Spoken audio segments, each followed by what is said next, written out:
I didn't choose the Air Force, they chose me. I was born February the 2nd, 1924 in Port Jefferson, Ohio. Well, my duties was to keep the guns in good shape and watch so enemy fighters when attacked you from the I forget how many degrees it was, but you had a pretty good visibility back there. You could see pretty good. So we had to watch for enemy aircraft most of the time. And we also had to tell when other airplanes come up and get in a formation, because we had airplanes that come up and try to get in your formation that didn't belong in our formation. And then you made sure that they was in the right position. It was on my 11th mission. And he was coming into me. His wings looked like neon signs blinking at me, and I thought, man, that guy's shooting me. I think I started shooting at him at the same time he shot at me. So another thing that I might add, in training, they said shoot 3 bursts and then leave up, shoot 3 bursts. You could do that pretty easy. And the idea of that was if you leave up, it just cools the gun just a little bit. And but when one's coming at you, you hold the trigger down. And I'd say about 10 minutes later, ME-109 come up and flew formation with us. It blew our bolt turret gunner clear out of the airplane. We didn't have no bolt turret gunner. Killed him, blew him clear out of the airplane. Wounded the waist gunner, and this 109 come in there, and he come down low enough that the top turret gunner couldn't get him, and of course we didn't have no waist gunner or no bolt turret gunner.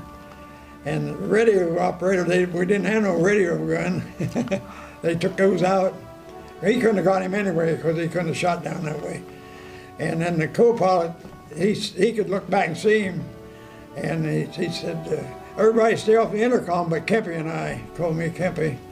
And anyway, pretty soon he said, watch him, Kempy. He said he's putting his flaps down. But in the meantime, I was sitting back there with my hands on my gun.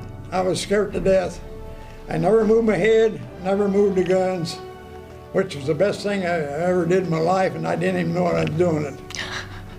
Because he thought that 109 out there flew, he thought I was dead, see? And so when he come back there, when the co-pilot said, watch him, Kempy, I could look out the corner of my eye, and he looked blurry at first, kind of blurry, and then pretty soon he started getting better. When he got out there about 45 degrees, I just swung around and let him have it. If it wouldn't have been for that, I wouldn't have been here today, or the whole crew wouldn't have been here today.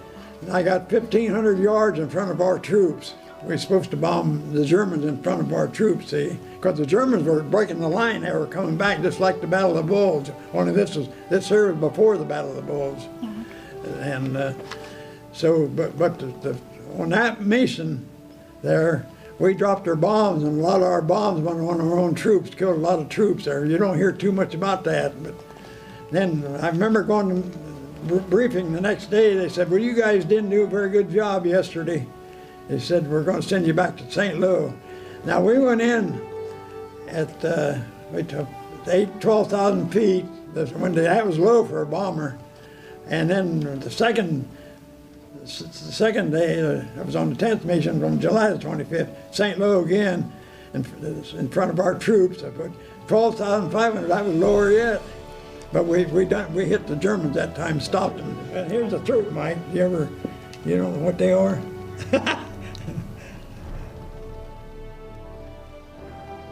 Well, I put this here goes around your neck. This here goes right here, and that's your voice goes through your throat right there. See, and there's what you use to put that on there. You wore these every mission like this, and then you had a button on your guns. You just press the button if you wanted to talk to the pilot or whoever you wanted to talk to. It was on June the 21st, 1944, and it was 8 hours and 50 minutes.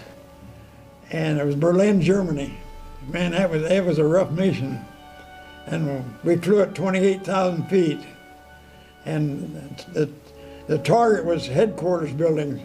They called it the Gestapo headquarters. And That was our target. There was taken, on that picture there was taken in London on September the 28th, 1944. I was 20 years old there. And up there's all the Masons listed up there.